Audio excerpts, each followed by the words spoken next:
the IDF announced, at least they knew to get ahead of a bad story, that in their efforts to take on Hamas and find the hostages, they mistakenly identified 3 individuals as Hamas, fired on them, killed them. They were hostages. What do you think this means in terms of sustaining their efforts to go after the Hamas the way they have? I mean, it's indiscriminate killing, Chris, and I agree with you with Mehdi. Mehdi didn't mean that, but you do have to take a look at why was this mistake made at all? Is there the way that the IDF is going after trying to get Hamas is putting innocent civilians in jeopardy. And if those folks were part of the military, we would say it was friendly fire. Well, there's nothing friendly about killing innocent people. It sounds like Israel is being told, you got to even the odds. More of you have to die.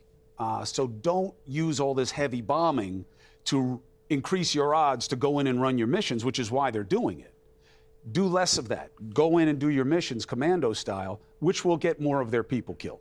Chris, there's a difference, though, between who is saying that. Is this something that people who are in power and government that is pushing that sort of narrative, or is the battle happening out in the public eye right now? And I think that's the scary part right now about any war or any conflict in the world, but mainly this one specifically. You have seen Israel recently go on this very aggressive campaign to not only show the video of what actually happened on that night to key journalists like yourself, but they brought over a bunch of social media influencers are in Israel right now trying, because they realize that they are losing the PR battle every day as long as this war is continuing. And they need to keep Western support behind their actions so they can somehow sell to the world and justify when they eventually want to push out and reclaim that strip. They have trouble, though, Charlie, because Biden is clearly making a choice. I'm not saying he's abandoning Israel. I'm not saying that he's not an ally.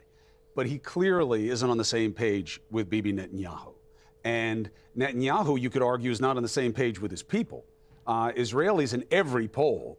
Now, of course, we got to see what happens after October 7th, but they want a 2-state solution. Yeah. You never hear in Israel in any major way, we want to kill all those people south of the border.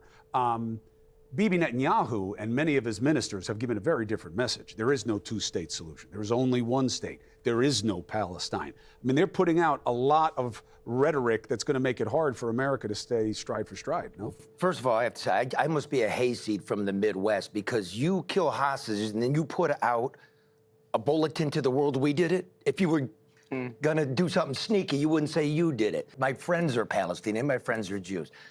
We've been talking for decades about this 2-state solution. If you Google mapped it, and I don't mean Google Map, but if you zoom in on the West Bank, that thing is all dissected, it's cut up, it's about 200 ghettos, and there's no Palestinian settlement on the Jordan River. I appreciate people thinking innocents shouldn't be killed and they shouldn't indiscriminately. But it would have been nice seeing some people on the campus in these streets doing this on October 3rd or January 2nd, because it's been going on for decades. And the answer is the 2-state solution, but it gets real hard when you try to rip settlers out.